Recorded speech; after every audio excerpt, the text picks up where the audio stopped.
जब श्यामानंद जी को रसिक मुरारी जी मिले तो गुरुदेव भी परम प्रसन्न हुए।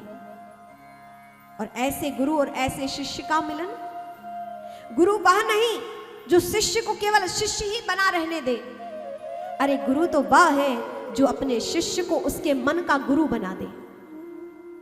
गुरु कौन है? जो अपने शिष्य को उसके मन का गुरु बना दे, मन को नियंत्रण करना सिखा दे, मन का स्वामी बना दे, वो है गुरु। और परम गुरु वही करते हैं। लेकिन ये शिष्य की पात्रता होनी चाहिए, उस भाव से गुरु के शरणापन्न होना उसे आना चाहिए। जो मन को संभालना सिखा दे, जो मन पर शासन करना सिखा दे, वो है गुरुदेव।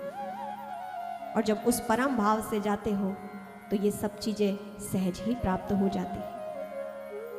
गुरु श्यामानंद जी रसिक मुरारी जी को अपना शिष्य स्वीकार करते हैं और रसिक जी संतों के चरण धूलि में परम निष्ठा रखते, गुरु चरणों में अनन्य निष्ठा रखते। सबसे बड़ी बात यह है कि परमात्मा को और गुरु को हम अपने पुरुषार्थ से बांधना चाहते हैं।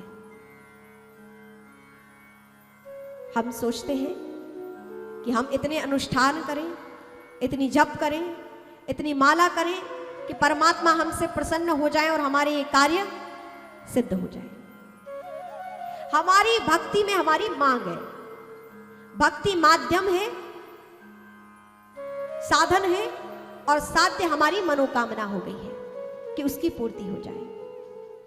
और गुरु से भी यदि शिष्य जुड़ता है तो उसके मन में भी कोई ना कोई भाव रहता है।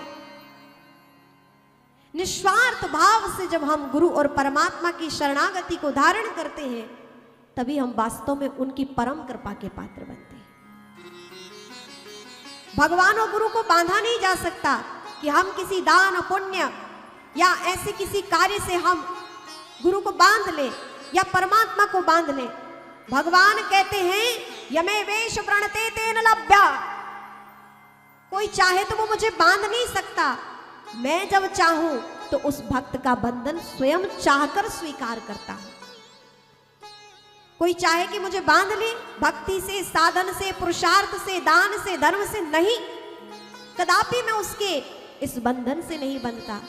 यमे वेश व्रणते तेन लभ्या, जब मैं स्वयं चाहूं तब उसके बंधन में आ जाता। आप यशोदा मैया को देखिए, यशोदा मैया भगवान को बांधने के लिए दौड़ रही थी, रस्सी से भगवान को बांधना चाहती थी, जिससे भगवान का नाम दामोदर पड़ा।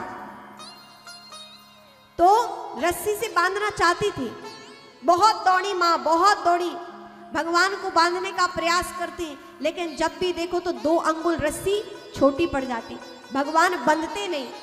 मां प्रयास कर रही है बांधने का, लेकिन भगवान बंधे नहीं। लेकिन जब मां ने प्रयास छोड़ दिया, स्थिर हो गई, तो उन्होंने कहा कृष्ण तुम्हारी मां अब बहुत थक गई है, मां को परेशान ना करो, आओ मां का बंधन स्वीकार करो।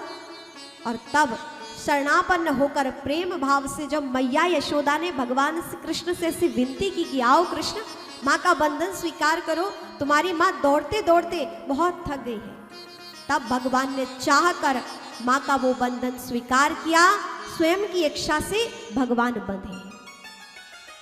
यमे वेश व्रणते तेन लभ्या, तब भगवान मां का बंधन स्वीकार किए स्वयं अपनी स्वेच्छा से। उसी प्रकार हम भगवान और गुरु को किसी भी भाव से नहीं बांध सकते हैं, बस प्रेम हो और हमारा समर्पण।